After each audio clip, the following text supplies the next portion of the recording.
여러분들 아마 기억하실지 모르겠는데 제가 3년 전에 건물을 사드리겠습니다. 건물을 착공해서 이제 공사하고 있어요.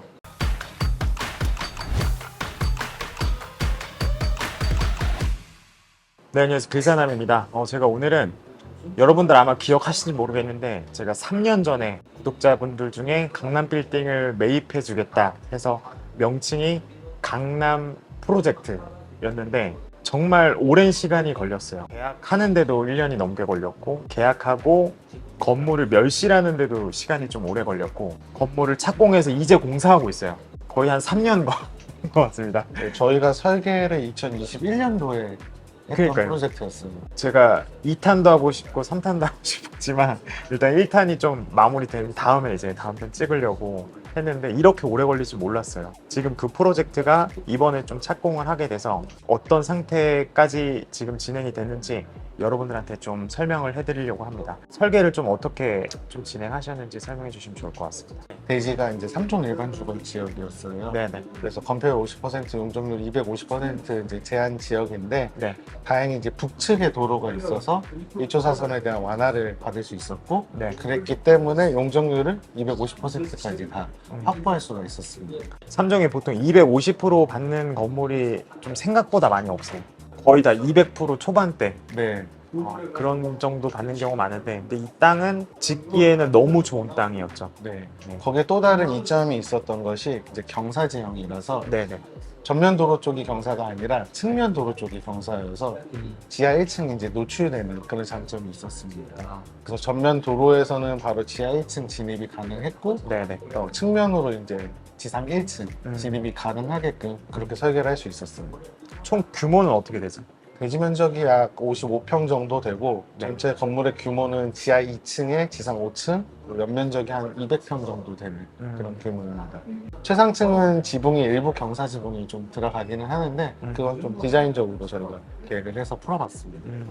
외장재나 이렇게 디자인은 좀 어떻게 좀 하셨어요? 디자인 같은 경우에는 뭐 여러 가지를 제안을 사실 많이 드렸었어요. 네네. 그래서 디자인에 대한 방향도 저희가 뭐 계획을 하면서 다 노출이 되는 커튼홀 타입도 있었고 네. 아니면 좀 다 폐쇄적으로 해서 그 내부의 개방성을 확보하는 그런 타입의 디자인도 있었고 네. 또 적절하게 창이랑 벽을 섞어서 예, 그렇게 조율을 했던 디자인들도 있었는데 네. 최종적으로는 이제 모노 타일, 벽돌 타일을 사용한 네. 그 건물의 디자인을 선택이 됐고요. 전반적으로 이거를 한 톤의 색감으로 네. 계획을 할지 아니면 좀 톤을 분리를 해서 건물이 분절되어 보이게끔 나눠줄지를 고민을 하다가 네네. 한 가지 색상으로 좀 통일을 시켜서 건물이 커 보이는 효과를 줄 수 있도록 그렇게 반영을 했습니다. 공사는 아마 이제 내년쯤 상반기쯤에 네. 네, 아마 마무리가 될 것 같아요. 6개월 정도 설계 기간 걸렸고, 그리고 공사 기간은 한 거의 한 1년 정도 네, 네, 그 정도 소요됐다라고 보시면 될 것 같고, 지하만 완성돼 있어요. 네, 지하층 공사를 하고 있어서 지하층 공사만 해도 진짜 몇 개월이 걸리네요. 네, 보통 3, 4개월씩 예상하셔야 되고요. 네. 그리고 저희가 설계를 하고 난 후에 네. 바로 공사를 시작한 게 아니라 네네. 1년 정도의 좀 텀이 있었잖아요. 네네. 그 사이에 공사비가 달라졌어요. 그쵸, 올랐죠. 네, 그래서 저희가 실시 설계를 완료하고 바로 공사비에 대한 부분을 견적을 받았었는데 공사비가 많이 증가를 했습니다. 제가 봤을 때는 앞으로 공사비가 더 떨어지거나 뭐 그럴 것 같진 않아요. 그래서 만약에 여러분들도 좀 설계를 하게 된다면 내가 그 설계했던 시기랑 공사했던 시기랑 만약에 텀이 좀 있으면 공사비가 조금 달라질 수도 있다 라는 것 좀 알고 계시면 좋을 것 같고, 그래서 일단은 현장 가서 좀 어떻게 지금 현재 공사 상황인지 한번 좀 보도록 하시죠. 네, 지금 현장에 와 있는데 일단은 이 건물 위치가 너무 좋아요. 네, 지금 강남역에서 도보로 이동할 만한 거리에 위치하고 있고, 그리고 대로 바로 이면 코너에 있거든요. 네, 그리고 이 건물 앞에 도로가 12m 정도 됩니다. 네, 그래서 이쪽으로 좀 더 가면은 도로가 좀 줄어들긴 하는데 이 건물까지는 너무 좋아요. 그리고 무엇보다 그 일조권 사선도 제일 잘 받지 않는 그렇게 북한 건물이라고 보시면 될 것 같은데, 저도 이제 신축 공사를 해봤지만 이 정도 지하 파는 데까지 일단 너무 오랜 시간이 걸리죠. 근데 이제 지하랑 1층 정도만 완성되면 뭐 위에 올라가는 건 금방 올라가서 지금 일단은 초기 단계라고 보시면 될 것 같은데, 제가 이 건물 같은 경우에는 계속 이제 짓고 있는 스토리나 이런 현장 같은 거를 계속 좀 촬영할 예정이니까 계속 좀 지켜보시면 좋을 것 같습니다. 건물이 일단은 그 5층으로 완성되면은 아마 진짜 엄청 높을 것 같아요. 네.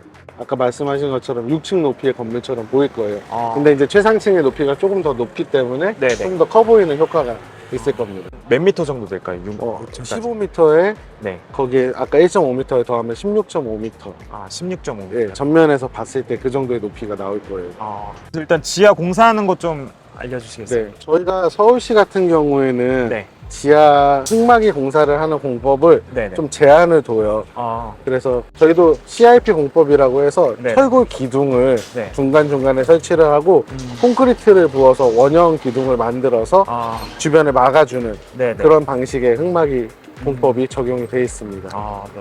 그리고 흙막이를 시공한 다음에 네네. 가시설이라 그래서 네. 지금 보시면은 이렇게 철골들이 네네. 중간중간에 이렇게 걸려 있죠. 맞아요. 네. 가시설이기 때문에 네네. 추후에 이제 지하 외벽이 시공이 되고 나면 다 철거를 할 거예요. 아, 그런 질문일 수도 있는데 보통 여기까지 하는데 비용이 어느 정도 들어갈까요? 지하층 토목 공사하는 데 있어서 지금 말씀드린 흙막이, 네. 그다음에 이제 굴착 작업, 네. 흙을 퍼내는 작업, 네. 그다음에 그 가시설 설치하는데 저희 현장 같은 경우 예를 들면은 최소 3, 4억 원 정도. 3, 4억 정도. 네. 지상층 올리는 것보다 대략 한 2배 정도 더 들고 공사 기간도 어떻게 보면 2배 정도 더 들잖아요. 그렇죠. 네. 그래서 만약에 뭐 여러분들이 지하를 파시거나 하실 때 뭐 이런 점들을 좀 참고해서 하시면 좋을 것 같고, 그리고 앞으로 이 지금 강남 프로젝트 저희 이제 1호입니다 이거. 네. 그래서 이게 지금 어떻게 변할지, 어떤 임차인이 맞춰질지를 제가 이제 유튜브에 계속 올릴 예정이니까 지켜봐 주시면 좋을 것 같고, 네, 오늘 영상은 여기까지 하고요. 지금 강남 프로젝트 1호가 어떻게 바뀌는지 여러분들 지켜봐 주시면 좋을 것 같습니다. 오늘 영상 여기까지 하겠습니다. 감사합니다.